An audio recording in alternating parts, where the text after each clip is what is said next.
We had two announcements from the banks today. The U.S. Federal Reserve cut the key lending rate. The Bank of Canada stayed pat.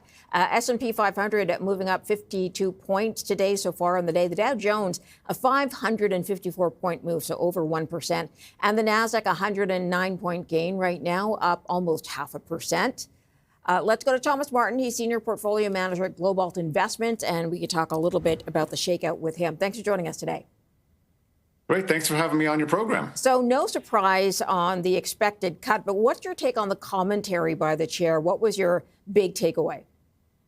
Well, the takeaway was that they are most likely done for a little bit, and that was exemplified by the rates of the odds of a January cut or not cut going up to 90%. So I think the market took away that same thing. They think they're in a good place, slightly to the north of neutral.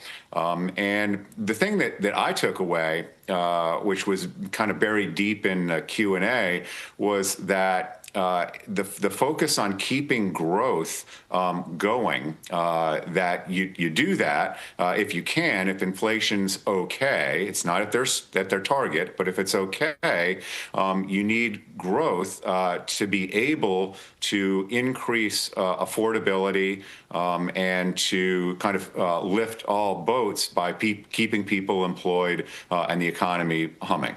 Much of the concern has been around weakness in the labor market. And that being said, they don't have the latest data because of the shutdown in Washington. Do you expect any surprises from the job data, which is going to come out mid-month?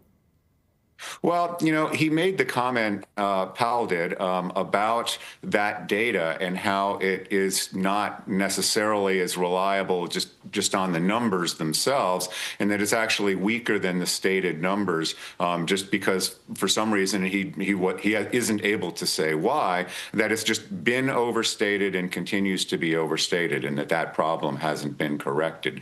So I think that there is more downside to those labor numbers, but that's what they're trying, I think, to do here, is to be able to stabilize those and keep them in a range that's still acceptable and that still, again, keeps the economy growing. Okay, let's talk about the market a little bit. What do you feel brought on that rotation away from tech that started in November?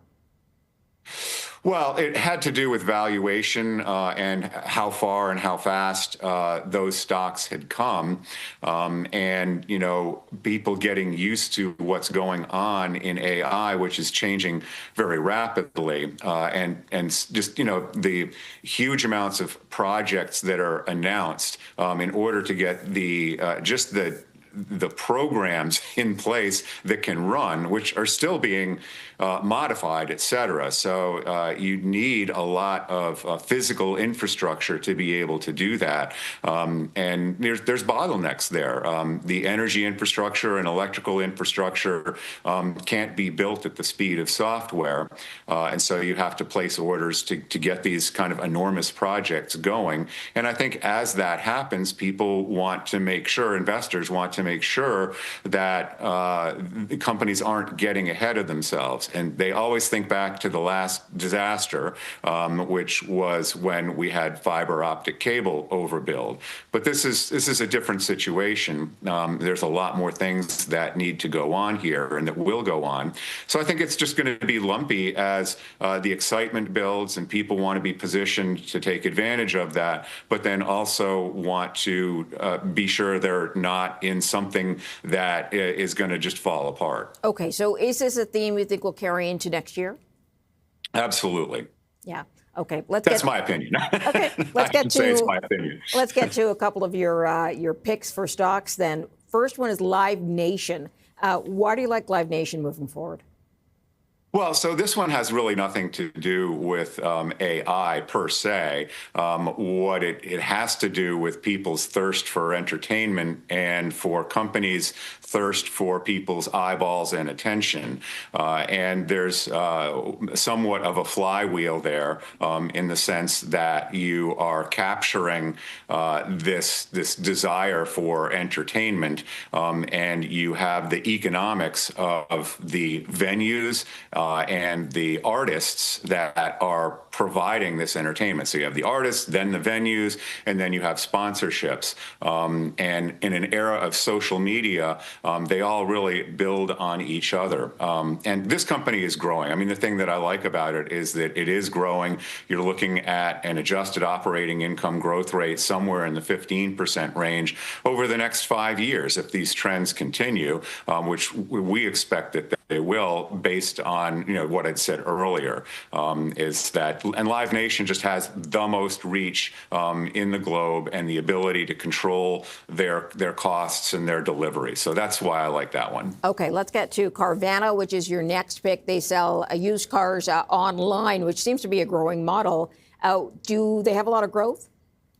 Well, they have a lot of potential growth ahead of them. The used car market online is something in the order of 30 to 40 million units, and they're not even at 1 million. So they have a small market share and a lot of opportunity to grow, and that market is growing as well. So it's really, they're a digital disruptor in that business, and they've gone through a lot, as you can see in the stock price, that they've been preparing for that in terms of just their balance sheet and their physical assets, so that they can have the inventory, they can recondition those cars, they have access to the cars, they can set the price points, and they have room for being able to deliver those cars to people as quickly as possible. So it's a big competitive advantage. Got to leave it there, Thomas, but appreciate your time in this. Thanks for joining us.